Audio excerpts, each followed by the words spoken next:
A budget compact tractor nobody brags about ran 7 years on nothing but oil changes and filters before it finally gave out. A name brand compact tractor, the one most homeowners consider the safe choice, needed 5 power steering filters in under 300 hours. Then a steering failure caused a real collision. One tractor cost a fraction of the other. One wore a badge homeowners trust without a second thought. Guess which one left its owner dealing with actual damage? That contradiction sits at the center of this list. 13 compact tractors buyers regret purchasing heading into 2026, ranked from bad to actually catastrophic. It is based on real owner reports, real recall records, and real dealer admissions. This climb only goes one direction. It starts with annoying and ends with dangerous. Some of this compact tractor gear looks trustworthy, but it quietly costs American homeowners thousands of dollars in repair bills and regret. Here is the pattern every one of these 13 compact tractors proves. A badge or a price tag is often doing work the engineering never earned. Keep that in mind. It holds up from the first tractor on this list to the last. Yanmar comes first, and this one is surprising.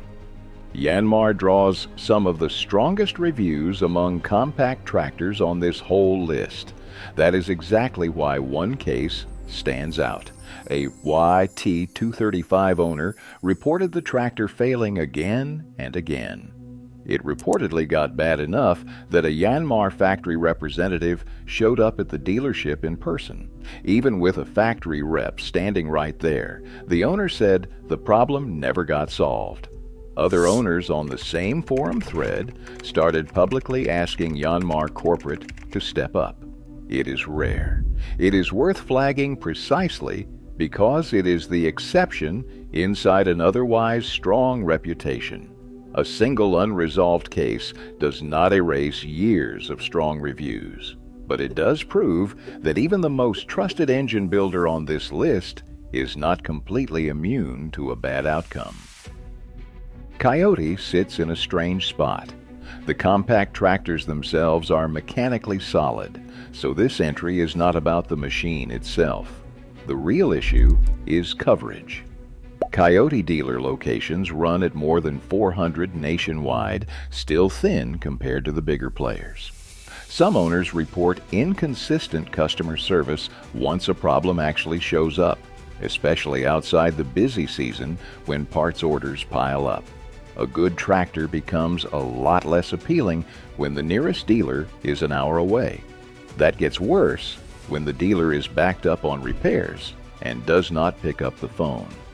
For a brand this well regarded mechanically, that gap between machine quality and service reach is the kind of thing that only shows up after the sale once the tractor already needs attention. Starting near the bottom is Nortrac, the house brand sold through Northern Tool. These are rebadged compact tractors, imported and relabeled for the American market. They were built first by Yanmar, then later sourced from a manufacturer called Photon. One owner reported running the same underlying machine under a sibling badge. Owners on tractor forums have described an electrical fire on one unit after 7 years and 700 hours. A clutch failure followed soon after. This is budget bin territory, and it is priced like budget bin territory. So the failures feel almost expected. Still, it is the floor of this list. Everything from here only gets worse. Buyers going in with low expectations rarely walk away shocked, which is really the only thing this brand has going for it. Solis comes next. It is a compact tractor line built by Sonalica's International Tractors Limited. It is sold in the United States exclusively through Yanmar's dealer network as the cheaper alternative, sitting right next to the real thing on the same lot.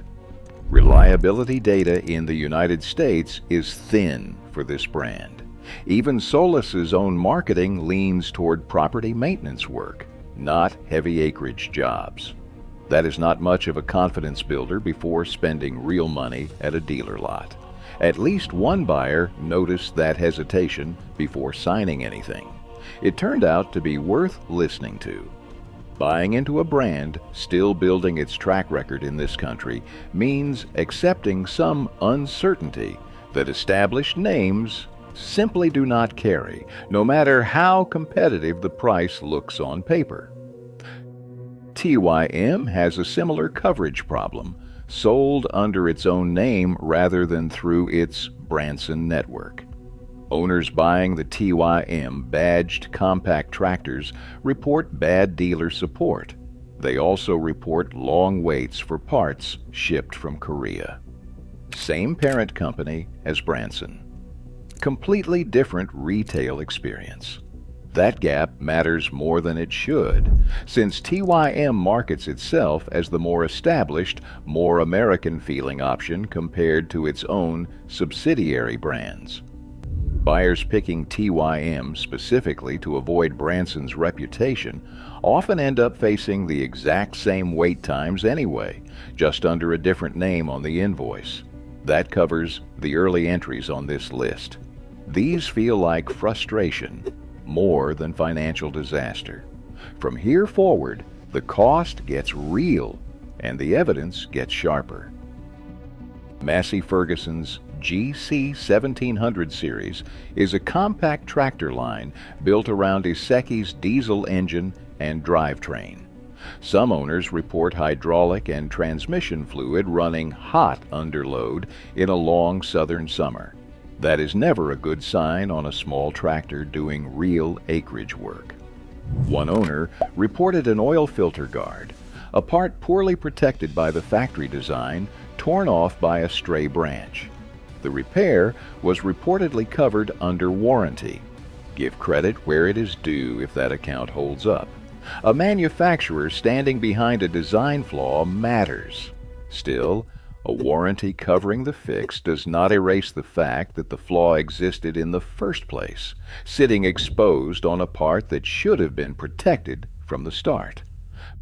Mahindra's compact tractor line had a documented fuel tank problem. Mahindra USA and federal regulators recalled more than 2,000 E-Max 22 and 25 tractors. The recall followed over 60 reports of cracked fuel delivery and return pipes, a real fire hazard. The fix was reinforcing the cracked area with epoxy at the base of the fuel lines. The tractors involved were sold nationwide between 2014 and 2015. Owners said the repair took about 30 minutes at a dealer. It is a real recall on the public record, not a rumor from a forum.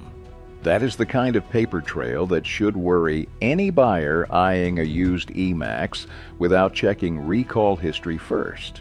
It is also the clearest documented case on this entire list, backed by an official recall rather than a single forum thread.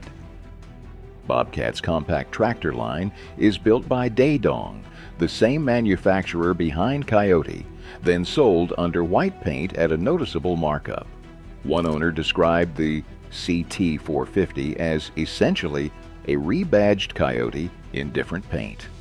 Bobcat also exited the compact tractor market entirely from around 2013 to 2019. That left existing owners scrambling for parts and support before the brand came back under new Korean ownership. One report describes a brand new unit with under 10 hours on the clock, needing a full wiring harness replacement. That was reportedly the third such case one dealer had already seen. If that pattern holds, it points to a shortcut in the build or parts supply chain rather than bad luck on one unit, and it is badge engineering sold at premium pricing. Buyers absorb the difference every time a repair bill shows up. Montana tractors changed hands so many times it is hard to keep track. The supplier chain moved from LG's tractor division to LS, then to a company in Romania. then to TYM and Kukje in Korea, then finally to Sonalika in India. Montana absorbed the inventory of the bankrupt FarmTrack North America back in 2008. It lost its main supplier 2 years later and watched a planned merger with Branson fall apart. One Montana 3240 owner, a compact utility tractor, reported the PTO grinding to a halt at just 300 hours. A technician was said to have called it nearly impossible to diagnose without a coherent service manual. When the corporate structure keeps changing, the service support changes right along with it. The owner is the one stuck in the middle. That much turnover would test the service record of almost any brand, let alone one this small. LS Tractor shows a similar pattern, with owners reporting problems in different regions. One report describes a compact tractor around 15 months old, with only 90 hours on it. It went down for an ECU failure, then a VCM replacement, then a wiring harness. The issue reportedly stayed unresolved months later. A separate account describes a hydraulic bucket controller rubbing through its own hoses at just 40 hours, with the tractor down for weeks.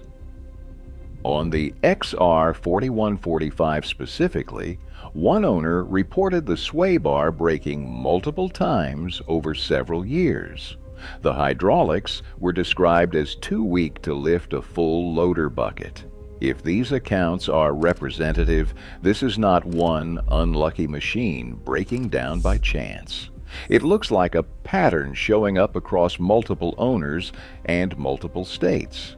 From here, the tone shifts. These next three entries move past inconvenience and financial pain into something closer to safety risk. The stories get harder to shrug off and harder to explain away as bad luck. Case IH's Farm All Compact line is built by LS Tractor in Korea. It is essentially the same underlying machine as the New Holland Workmaster covered next. It just gets sold through a completely separate case dealer network, wearing a different badge and a different sticker price.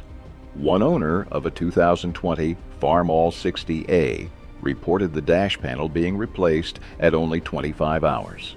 Then every fuel line on the tractor got replaced for cracking and rot.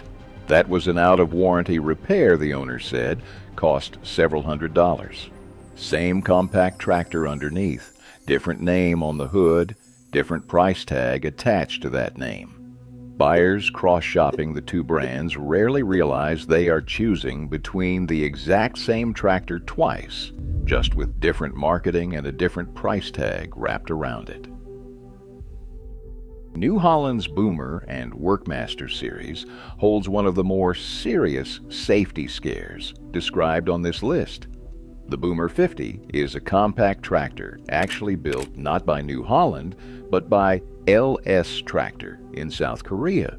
It reportedly put itself into a computer-controlled safe mode. One owner said this happened while carrying a load of brush on a slope near a drop-off. Every gear reportedly stopped responding. The owner said the only way to regain control was shutting the engine off completely and rebooting the computer mid-slope, mid-task. That owner, describing decades of buying New Holland tractors, called it flatly dangerous. Separately, a Workmaster 75 owner reported the tractor spending more time in the shop than in the field over 2 full years. That owner said New Holland told them there was no formal process for handling a lemon tractor, danger on one side, an apparent accountability gap on the other, based on what these owners say happened. Branson sits at the very top of this list, and it earns that spot. One owner's account describes replacing 5 power steering filters on a compact tractor in under 300 hours. A steering failure reportedly caused a real collision after that. The owner said that collision dented their own van and gouged a customer's house. On top of that came defective loader arms, a defective seat, and a defective control lever. The fuel system also needed repeated repairs, according to the same account. That thin dealer support traces directly back to Branson's parent company, Kookje, fully acquired by TYM in 2021. That deal folded the Branson name in right alongside the Bad Boy line, running much the same tractor in different paint. If this account holds up, it is among the more severe outcomes on this list. The ownership structure behind it helps explain why. None of these 13 stories reads like isolated bad luck. They point to the same decision, made again and again across different manufacturers, countries of origin, and price tags. A badge, or a dealer's reputation, often stood in for engineering that was never actually there. Remember that bargain bin compact tractor from the very start of this list? It ran 7 years on nothing but routine maintenance before it finally failed. It was never the anomaly in this story. It looks more like the proof that inconsistency alone should give any serious buyer real pause before signing anything. A 5-figure name brand tractor breaking down inside its first season is a real reason. It explains why so many buyers end up regretting compact tractor purchases going into 2026. Which one of these 13 has actually shown up in a barn, a shop, or a neighbor's driveway? Drop your story belongs in the comments below. The next person shopping for a compact tractor deserves to hear it.